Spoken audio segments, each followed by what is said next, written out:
got a girl deep inside who talks so well from my heart. I've got a girl deep inside, and she's so free as a butterfly. Hola, mi nombre es Sabino Capazo. Nací el día 16 de enero de 1976 por primera vez. También me contaron que pesé 4 kilos 205 gramos, era un gordo todo peludo, bastante negrito y muy feo, porque tenía toda la cara torcida, porque ya que las últimas semanas había estado con mi cara apoyada en la cadera de mamá. Así que nací así, que da bastante impresión. Y cuando llega todo el mundo y me miran, ¡ay, qué divino, qué gordito! Y mi mamá decía, es horrible, lo amo, pero es horrible, es muy feo. Sabino nació cuando yo tenía 20 años, así que cuando vino al mundo fue un poco para mí como jugar a las muñecas.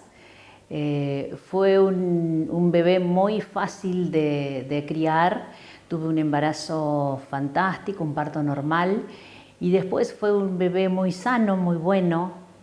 Comía y dormía todo el día.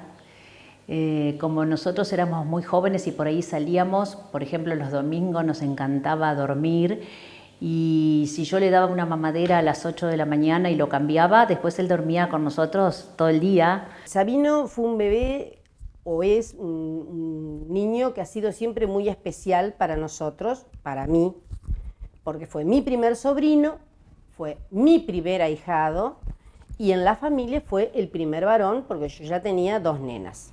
Era un bebé grande, creo que pesó más de 4 kilos, carita chanfleada.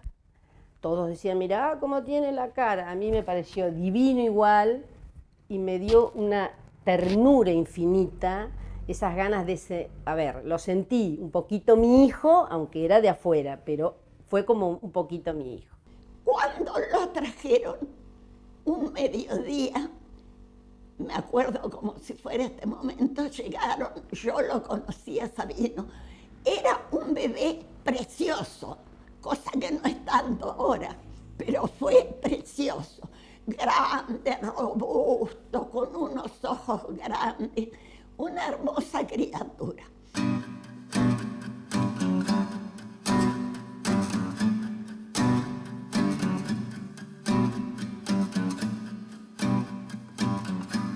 Hablo de mi primer nacimiento porque en el año 2005, exactamente el día 2 de abril de 2005,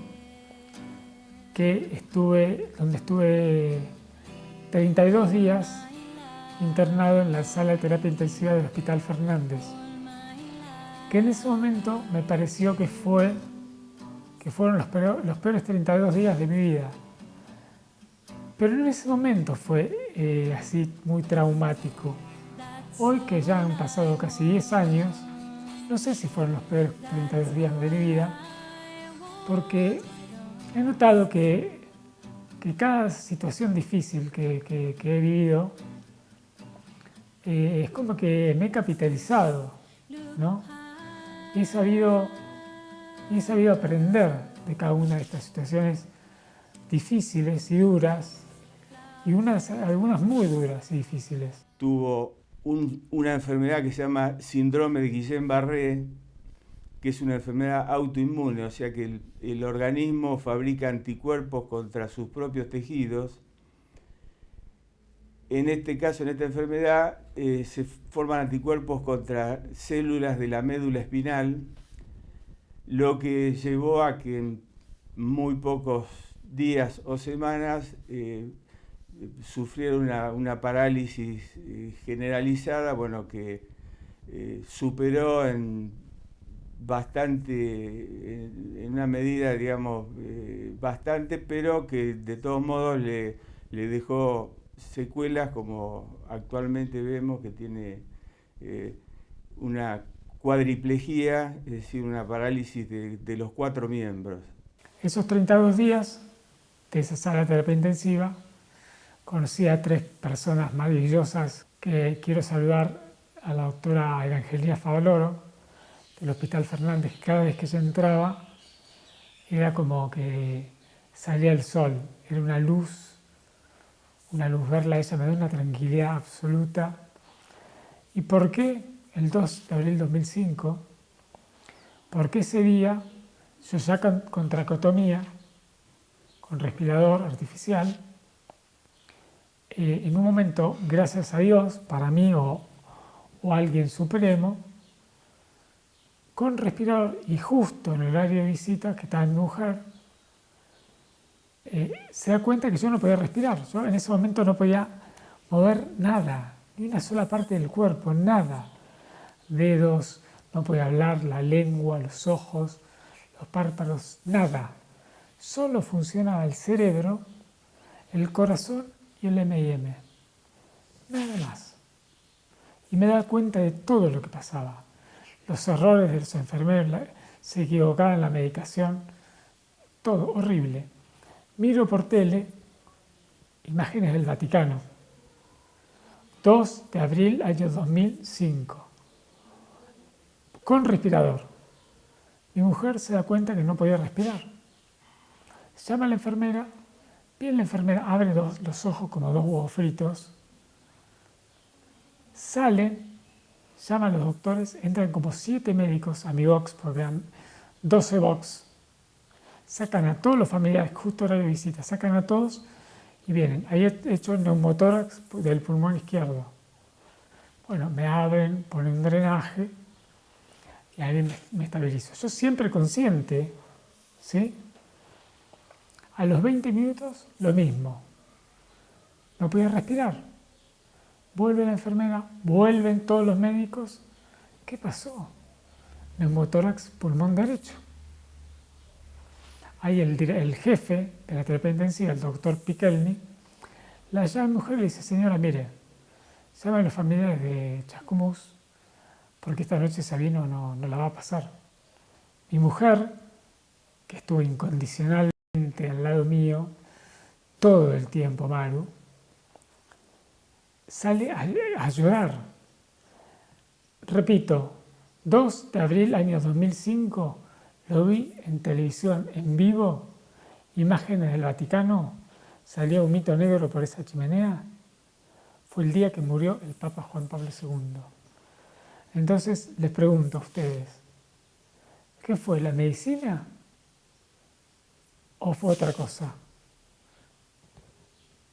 Lo tomo como un milagro y lo tomo como todo nacimiento, que para mí un nacimiento, un bebé, es un milagro.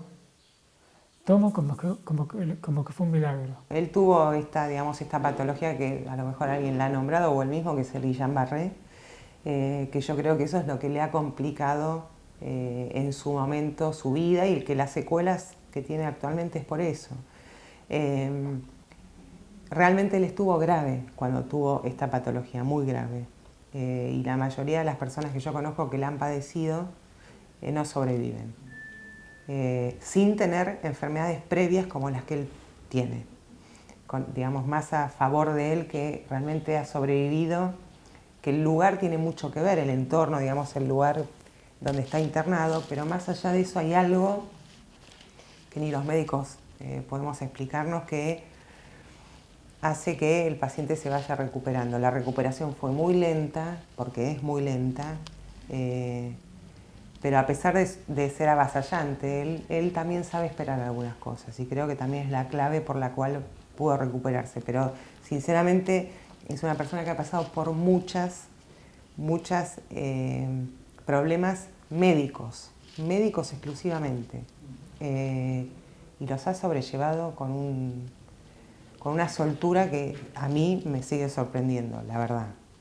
A partir de ahí, cuando a los 32 días me dan el alta, de una clínica de rehabilitación, una clínica de alta complejidad, en el barrio de Núñez, en Buenos Aires, donde estoy unos 7 meses.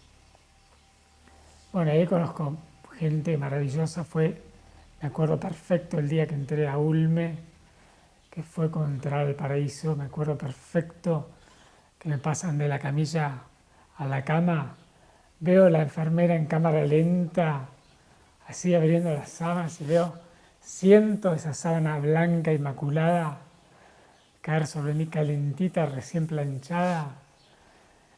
Ay, me da un placer todavía que hoy lo siento. Y ahí conozco a tres personas inolvidables para mí, que son Nancy Haller, Guada Manchoff y Mariela de Cristófaro, que las amo y las quiero y las voy a querer para toda mi vida. Y el día que me fui, les dije, chicas, lo siento mucho por ustedes, pero vamos a ser amigos toda la vida y me voy a acordar de ustedes siempre y las voy a llamar por teléfono todas las veces que pueda y cada vez que las llame para molestarla todo lo que más pueda. Él estuvo acá como 7 u 8 meses, no recuerdo bien. La verdad que los mejores recuerdos, más allá de su enfermedad, ¿no? Pero uno lo vio como ir recuperándose desde venir solo moviendo los ojos. También fue la primera vez que yo me topaba con esa enfermedad, nunca había escuchado el nombre de Guillain-Barré. Y no vino solo, vino con toda su familia, vino con su mujer, vino siempre amigos, los padres. Se notaba que era un niño muy cuidado, si bien ya no era un niño. Y la verdad que bueno, empezamos a entablar una relación no solamente profesional, sino que ya como desde el principio siempre fue como, más allá de que él no hablaba, no se movía, no sabíamos si nos entendía, siempre que entrábamos era, ¿nos escuchará, nos entenderá? Bueno, sí, nos entendía, nos escuchaba, se comunicaba con nosotros por los ojos. Él después empezamos a utilizar para comunicarnos mejor una tablita, ¿no? Con letras y algunas palabras. Y bueno, y así era como nos comunicábamos con él. Y la verdad que siempre tenía un sentido del humor que a nosotros nos llamaba la atención, porque uno siempre que ve un paciente enfermo entra serio, como bueno, vamos a ver qué, ¿viste? Porque este paciente está enfermo, o la familia capaz. Y no, ellos se lo tomaban, no solamente Sabino, sino toda la gente que vino con él se lo tomaba como algo, bueno, es algo más, es un resfrío más, una fiebre, parecía que fuera eso. Nosotros nos sentíamos como extraños. Lo que es importante de esto es lo que a Sabi le pasa cuando le pasan estas cosas. Vos por un lado hablás con los médicos y ellos te dicen está grave, es súper delicado, y vos lo mirás a él y no te das cuenta de que sea así, no te parece de que sea así. Porque él, por ejemplo, no sé si vos alguna vez has estado internado, yo he estado siempre como acompañando, pero pasa una cosa cuando a vos te internan. Junto con que te sacan la ropa, te quitan un poco como si fuera la personalidad tuya. Y vos lo que sentís es que vos sos ese cerebro que tienen que estudiar, o ese hígado, ese corazón. Pues él logra que el médico se detenga. Por ejemplo, viene el médico todo apurado y además concentrado en lo que él tiene que resolver, y Sabino se presenta. Soy Sabino Capasso, con B larga y doble S. ¿Usted, doctor? Y empieza a preguntarle el apellido, le pregunta el origen del apellido, le pregunta si es casado, si tiene hijos. Entonces los descoloca. Incluso por ahí, si no le dan mucha bolilla, por ahí le pregunta, ¿qué auto tiene? ¿Qué? Le dicen los médicos, ¿qué auto tiene? Entonces él se da cuenta si es canchero, si no le gustan los autos, y empieza a hablar. Y a partir de ahí empieza a hablar, y entonces le empieza a contar que él era restaurador de autos antiguos. Y vos ves que a los médicos hasta le cambia la postura, y por primera vez se detienen a mirarlo y hacen conexión con Sabino Capasso. Eso es que es algo que me emociona de una manera, ver cómo sistemáticamente, por eso él, cuando sale del lugar, vienen todos en fila a saludarlos, porque no pueden creer esas ganas, esa individualidad que él defiende, y esas ganas de vivir y de seguir siendo persona, ¿sí? Hacía cantar a todo el mundo, a mí me encanta cantar y a mí me hacía cantar cada vez que estábamos ahí, cuando lo afeitábamos, cuando lo bañábamos, cuando entrábamos a pasarlo a la silla, porque él hacía todo lo que era rehabilitación, o sea que no solamente estaba en la cama. Y una vez había un kinesiólogo que cantaba muy bien, me acuerdo que le hizo hacer un show adentro de la habitación, fue muy gracioso, era taiwanés, me acuerdo, muy macanudo, y bueno, hacía cantar a todos. Y lo que más me impactó de los recuerdos que tengo fue una vez hablando con esa tablita, Yo le dije, ¿qué estarás pensando, no? Y me hace como seña con los ojos para que agarre la tabla. Bueno, empezamos a armar la frase y en toda la frase me decía, estoy pensando cómo hacer plata sin trabajar. Yo digo, me está cargando. Y yo decía, bueno. Digo, lo que yo leo de ello es increíble que una persona con lo que uno piensa, dificultades, para él eso era un paso más. O sea, era algo, ¿no? Como si no fuera nada. Fue una lucha muy dura la de él con ese virus, muy dura. Y probablemente por sus genes italianos, pero también tiene genes vascos, la ganó. La ganó, quedó muy lesionado, volvió con todas sus lesiones, pero también él personalmente volvió un hombre. El Guillain-Barré lo deja durante meses encerrado en sí mismo, él siempre absolutamente consciente, pero totalmente encerrado en sí mismo, sin poder comunicarse con el afuera, lo deja sin movilidad.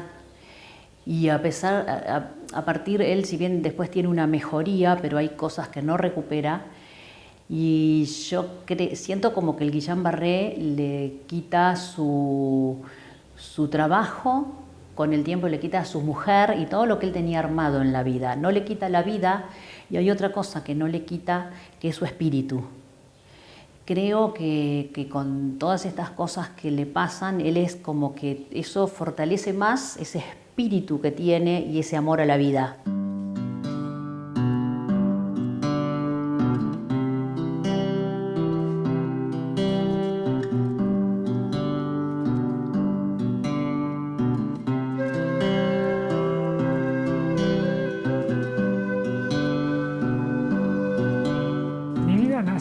Comienza en el 76, como decía recién.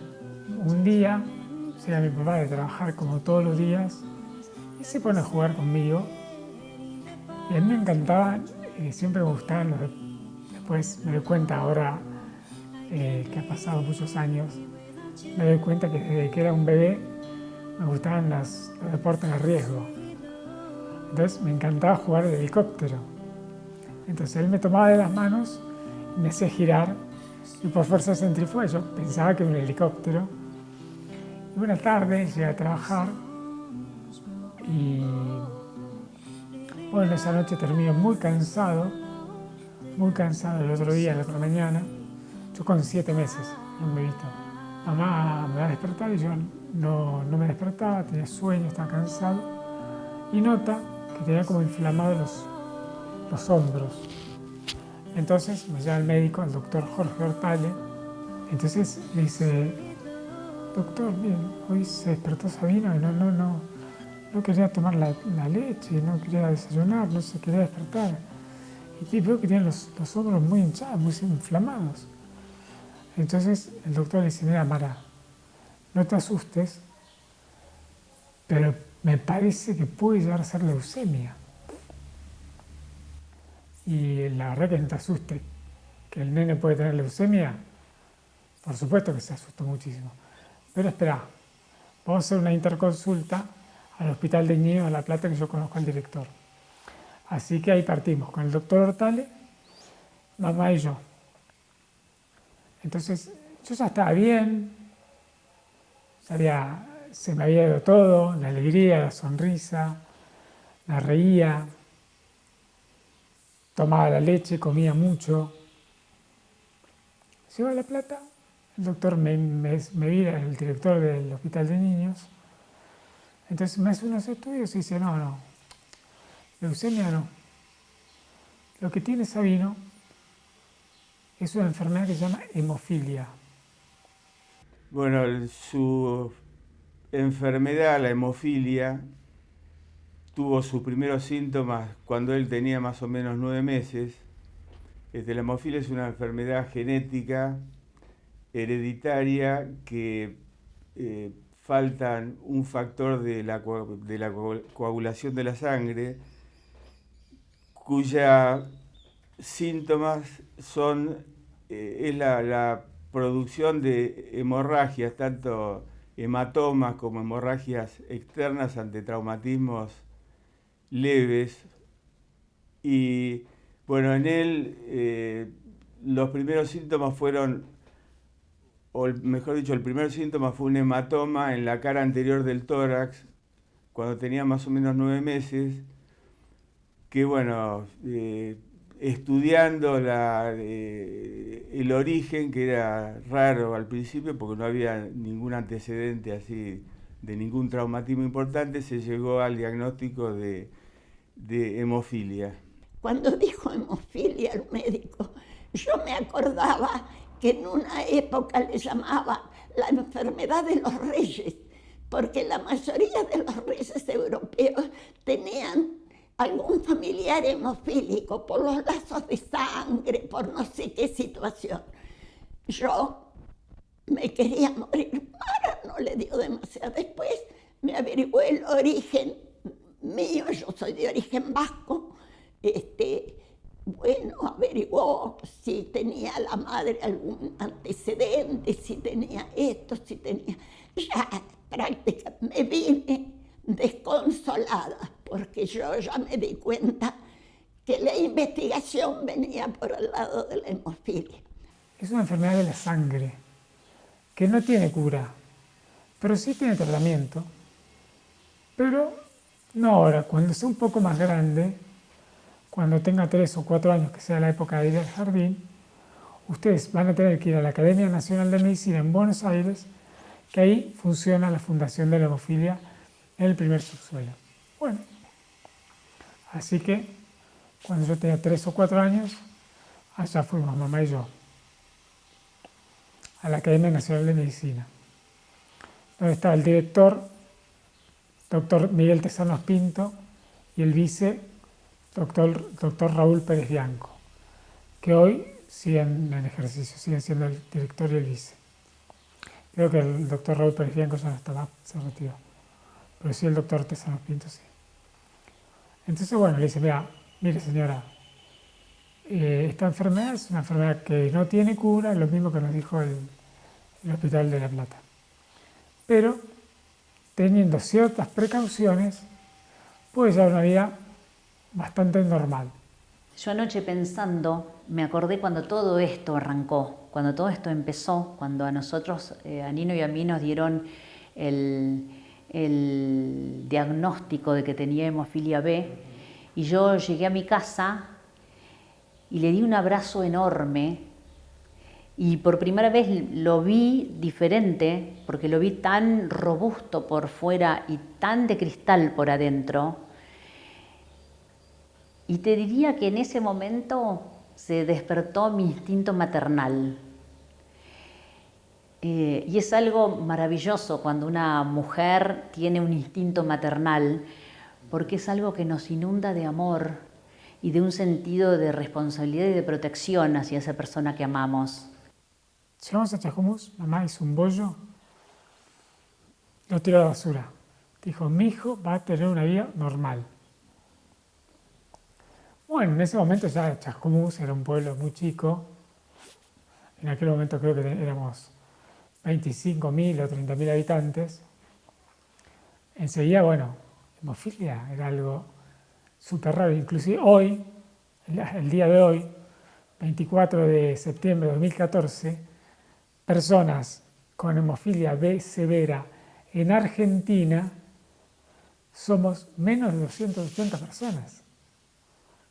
Y en el mundo, el porcentaje por habitantes es exactamente el mismo. O sea, es muy rara. Imagínate, en el año 76, 79. Era muy raro.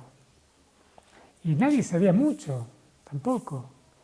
Entonces, cuando fue el momento de ir al jardín, mamá va al jardín, al número 1, era allá a 2 cuadras de casa, habla con la directora. Entonces la directora le dice, mira, Mara, no, la verdad que no. Vos tendrías que buscar un jardín para chicos especiales. ¿Cómo? No, disculpame, pero yo, a mi hijo, ¿sabes qué pasa? Vos tendrías que ser una profesora especial, porque vos sos la que no está capacitada para atender a mi hijo.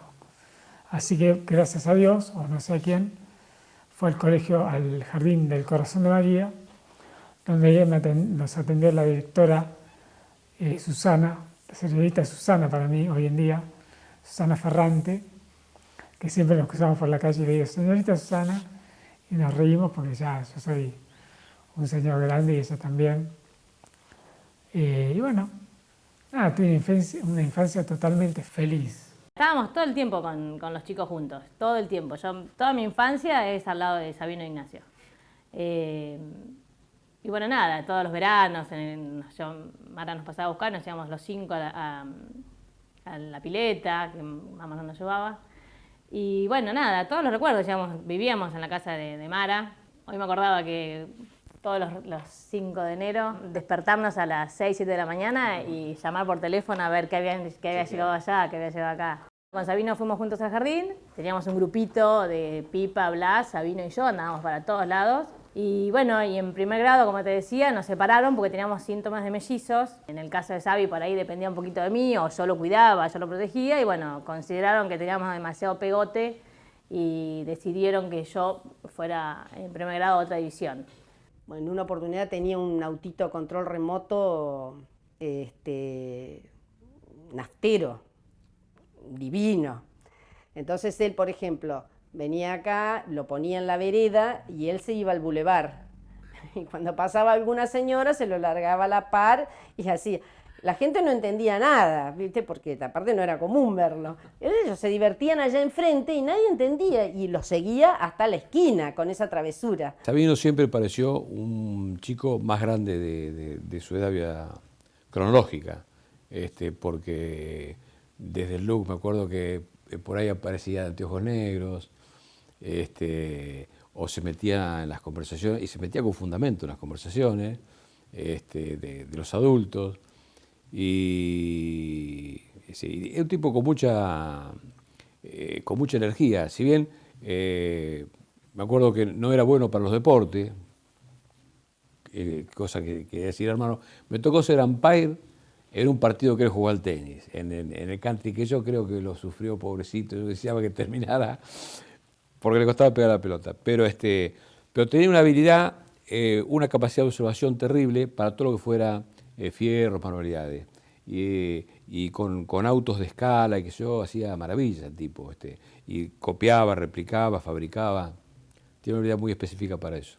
Por ejemplo, nos íbamos en bicicleta todo el grupo hasta la Plaza San Martín porque teníamos que hacer alguna actividad artística y ya te digo, de ninguna manera nunca se sintió nada distinto entre los chicos.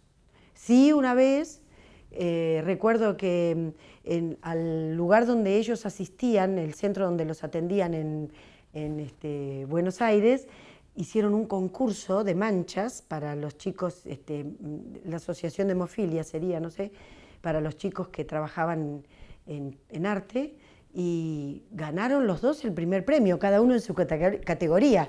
Pero fue fantástico, así que le hicimos una fiestaza allá en el tallercito, donde se le entregó el lápiz de plata a uno y el pincel de oro al otro, a los dos hermanos.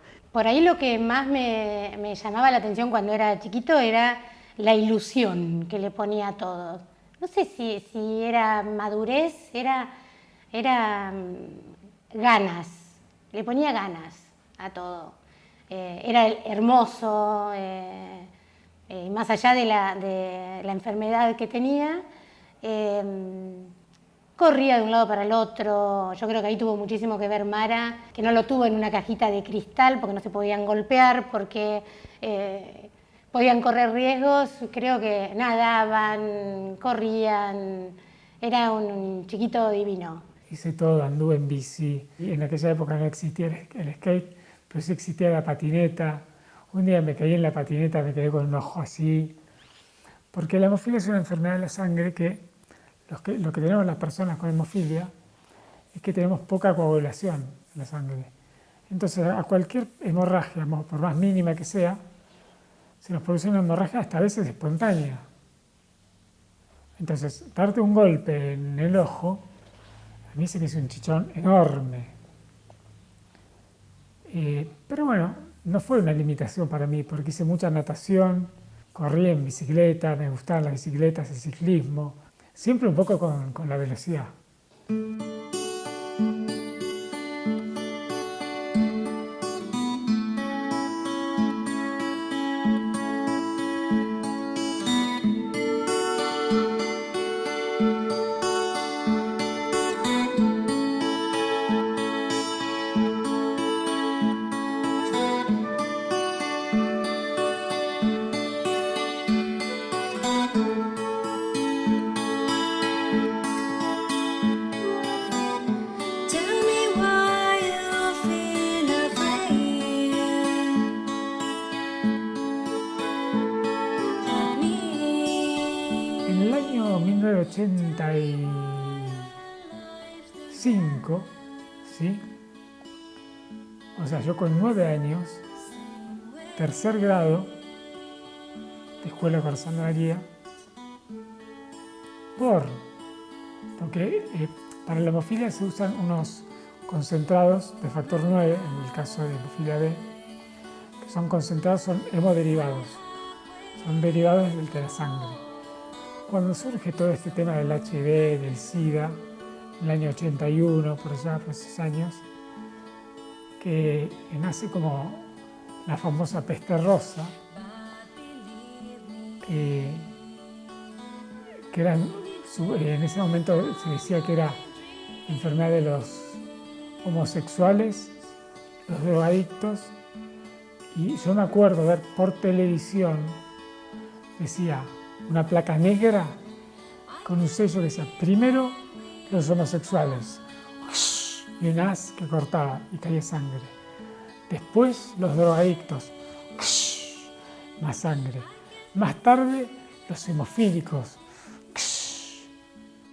Cuídate, el próximo puede ser vos. 9 años. La tercera enfermedad viene de la mano de la hemofilia y es el HIV, que él tiene a través de las transfusiones que le hicieron. Eso fue fuertísimo para todos porque no es lo mismo hablar de HIV ahora que hablar en el año 85 o 90. Entonces, todo eso yo lo fui capitalizando. Eso fue lo que me fue formando y lo que me fue dando templanza y conciencia. Porque desde que nací vengo... Voy a decir una frase que no es mía. Porque no es mía porque no la siento. Vengo cargando con estas mochilas. ¿Por qué no? Porque nunca fueron mochilas para mí. Porque siempre tuve una vida normal, feliz. De hecho, todas las personas que me conocen saben que anduve en moto. Tengo un don, que yo me subía a cualquier tipo de moto, cualquier estilo, chopera, enduro, de calle, scooter, iba en una rueda. Él tenía su moto que salía a hacer Willy, entonces todas venían con avisarnos que mirá, que Sabino, que está haciendo, que es peligroso. Íbamos y le avisábamos a mi hermana o a mi cuñado, bueno, no pasa nada. Él eso lo disfrutaba un poco. Era un coleccionista de multas. Los inspectores se rompían los dedos golpeando la puerta de la casa llevando multas. Era muy bueno con ese tema, era muy bueno con la moto, era muy bueno con el karting. Hasta que un día apareció todo rasguñado. Sabino, ¿qué te pasa? Y tomé una curva muy ligero y derrapé, abuela, todo raspado. Si hubiera sido otro hemofílico, se hubiera muerto. Era toda la piel, toda que se le formó como granito después. La cara, el brazo, la pierna. Los sábados a la noche iba a Macoba a bailar hasta las 7, 8 de la mañana, como todos mis amigos. Volvía a casa, tomaba 1 litro de Sindor, que venía en botella de vidrio en aquella época, 1 kilo de sucaritas de Kellogg's, tomaba todo eso y me iba en moto a andar solo por la laguna en una rueda. ¿Por qué iba a esa hora? Porque no andaba nadie. Y yo en ese momento estaba meditando. Cuando, más o menos, cuando tenía 14 o 15 años, que ya estaba con tratamiento por lo del HIV, que yo tenía HIV desde el año 85 me enteré, pero también me enteré el mismo día Recuerdo perfectamente la cara del doctor Miguel Tesanos Pinto, Raúl Pérez Bianco, el día que me informaron a la mamá y a mí, la cara de tristeza, están como cara de velorio, porque ellos, nosotros, todas las personas de la fundación, éramos como sus hijos. Eso es un compromiso entero y una vida dedicada a las personas, a los chicos con hemofilia. Entonces ver a un chiquito de 9 años fue muy duro para ellos principalmente, más que para nosotros me parece. Entonces bueno, yo ya estaba con tratamiento, ¿no? Con retrovirales y todo eso. En aquella época veneno, era como tomar veneno. Imagínate, 14, 15 años, cumpleaños de 15, conocer chicas, salir a bailar. Yo era medio vago, era medio plaga. Tomar estos medicamentos me daban muy mal aliento, boqueras, llagas en la lengua, en el paladar, mucho olor a transpiración, mucho olor a pata. 15 años. ¿Cómo haces? Entonces un día le digo a mamá, ¿sabes qué? No voy a tomar más los medicamentos. Pero ¿sabes? No. ¿Por qué tranquila? ¿Por qué? ¿Qué va a hacer? Hice una tregua con el virus. ¿Cómo una tregua? Sí. Mirá, le dije, virus, toma asiento. Vamos a mesa de negociación. ¿Cómo las empresas? 15 años.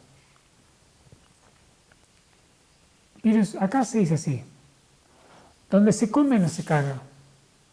Vos, si querés comer dentro de mi cuerpo, comé todo lo que quieras. Pero si querés cagar, caga afuera. Iba a hacerme los análisis de sangre. Cuando estaban los resultados, la doctora veía los resultados y decía, ay, Sabino, ¿cómo se ve que estás tomando bien la medicación? No estoy tomando la medicación. Y le contaba esto y se le ponían los ojos llenos de lágrimas y decía, es un milagro. No, es una tregua. Es una tregua. Fue un adolescente rebelde, empezó a desinteresarse por el colegio hasta que al final lo abandonó. Ahí tuvimos, recuerdo, como una época como de muchas discusiones conmigo, porque yo, como toda mamá, me parecía que a través de la educación, eso a mí por lo menos me daba como seguridad de que el día de mañana le iba a ir bien en la vida. Yo sabía que él tenía, aparte de que la adolescencia es un momento en que por ahí todos nos ponemos, unos más, unos menos, pero nos ponemos rebeldes y queremos hacer las cosas diferentes, pero él tenía motivos sobrados además para ser rebelde.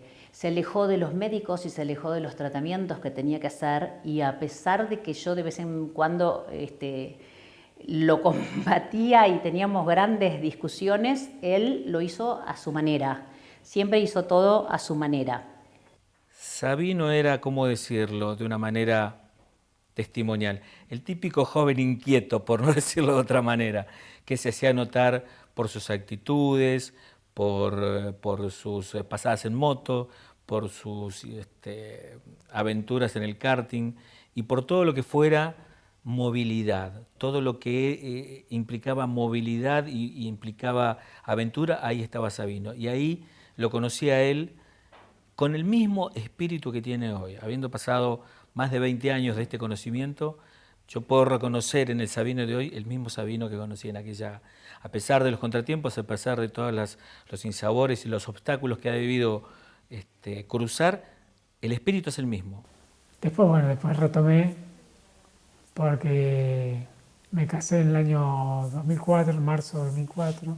Bueno, con mi mujer teníamos intenciones en tener hijos y bueno, para pensar en tener hijos tenía que retomar el tratamiento. Bueno, como ahora cambió la medicación, realmente no produce ningún tipo de contraindicación. verdaderamente avanzado muchísimo y nada.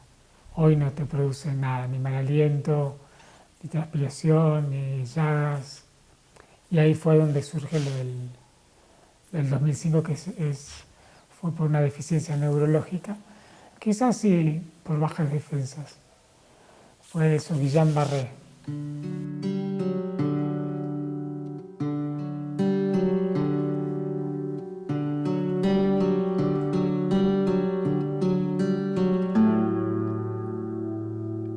Contra todo lo que tiene que él luchar, que tampoco es una lucha, tampoco lo demuestra como una lucha Sabino, jamás lo demostró como una lucha.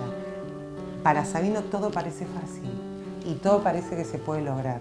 Él puede estar en una terapia intensiva, conectado a todo y jamás deja de pensar en adelante, en pensar en hoy, en mañana y en lo que va a ser. Teniendo que vencer la dificultad de él, todavía entusiasmarse y empujar con todo para vencer las dificultades que nos presenta un país tan variable, tan imprevisible como es el nuestro. Él siempre está optimista, con muchas ganas de bromear, con un espíritu emprendedor que lo ha llevado a iniciar muchas actividades. Él siempre está con algo que por ahí a veces es muy grandioso, pero no importa, él está con un proyecto entre manos y que lo quiere cumplir y que lo va a cumplir. No hay nada que lo detenga, ¿eh? La actitud de Sabino es proactiva, es positiva. Esto que está haciendo, que ojalá llegue a buen término, el libro, darle para adelante. Y además lo que siempre me sorprende que tiene como esa actitud positiva en la vida a pesar de todo lo que le pasó y le sigue pasando. Proyectos que hayamos hecho, 10.000, ya te decía desde el principio toda la gráfica de su casamiento que fue hermoso para mí hacerlo.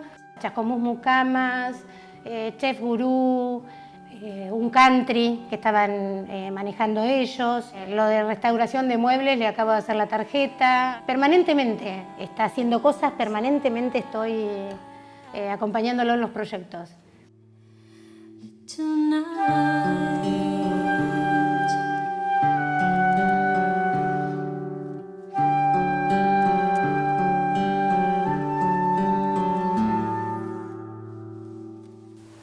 Y hoy estoy con rehabilitación, sigo desde 2005 que estoy con silla de ruedas, pero muy capitalizado espiritualmente y emocionalmente. Porque una situación así límite te pone en contacto con tus miedos, con tus apegos, con lo que es de verdad importante en la vida, con el vivir el momento, con ser feliz con lo que te tocó.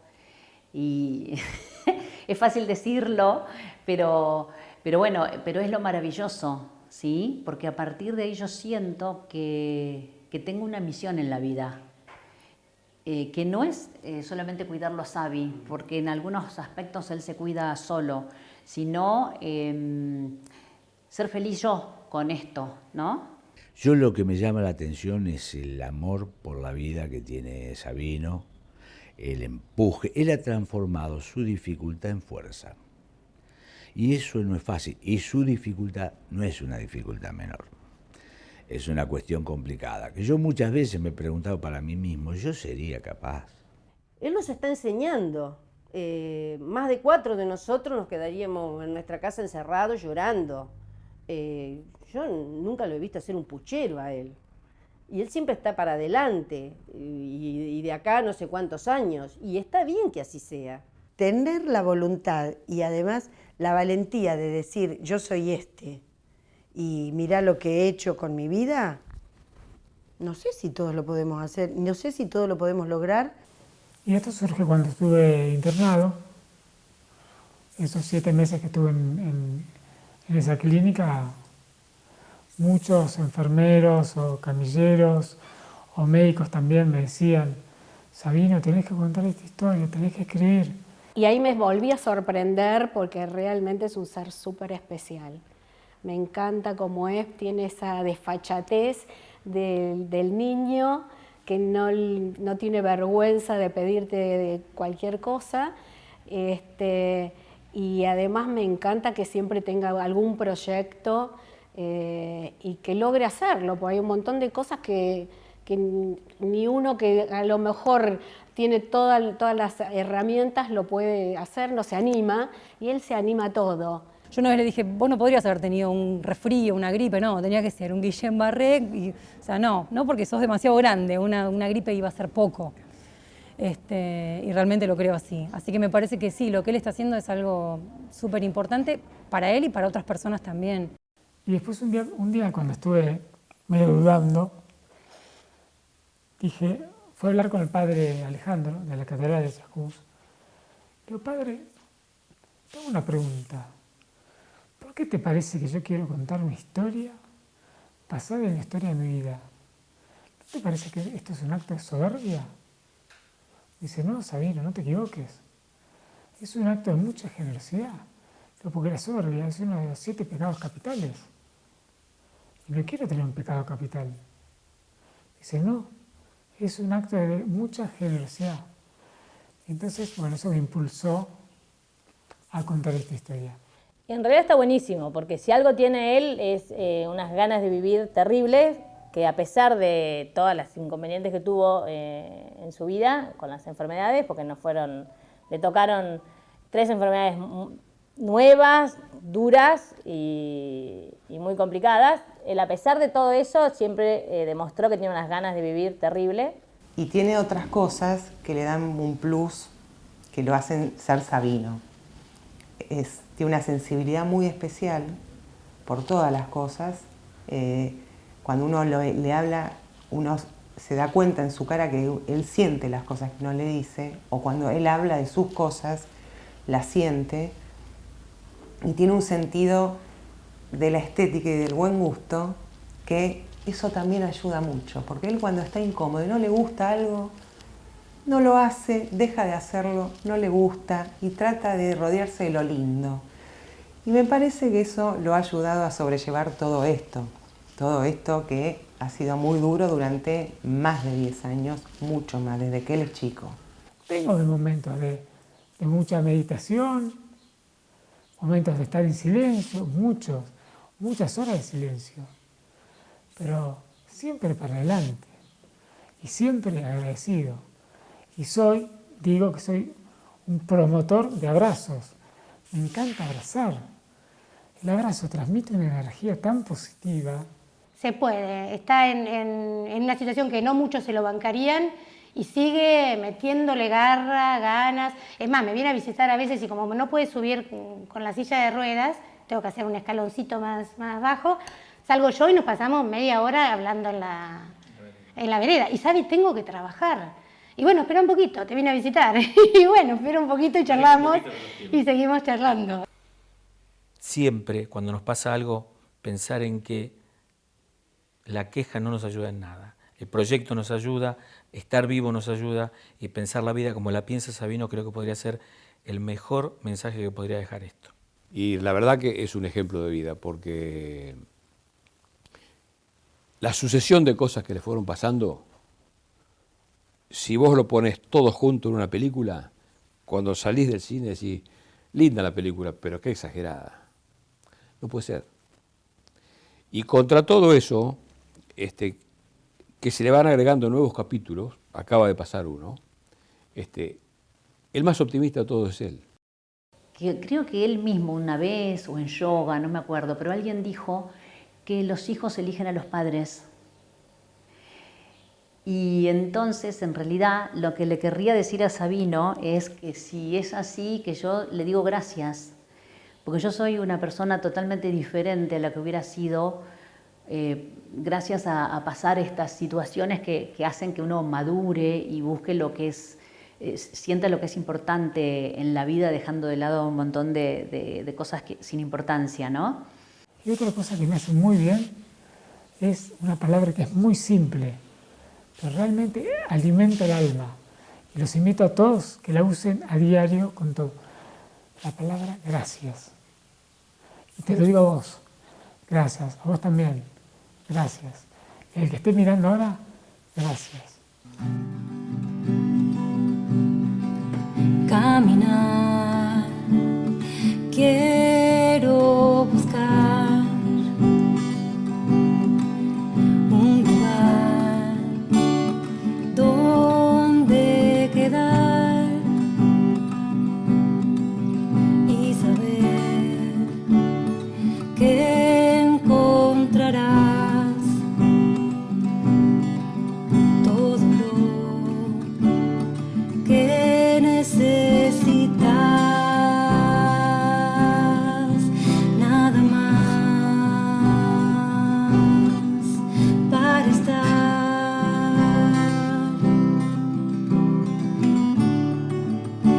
dejar de pedir más. Quiero ser un pasto más y sentir la inmensidad y vivir. Nuevamente, gracias infinitas. Y los invito a que busquen en YouTube Ley de Atracción. Busquen, investiguen y practiquen. Y gracias. Y sentir la inmensidad y vivir la libertad que me das cuando estás, nada más con tu paz, dejar de pedir más. Gracias.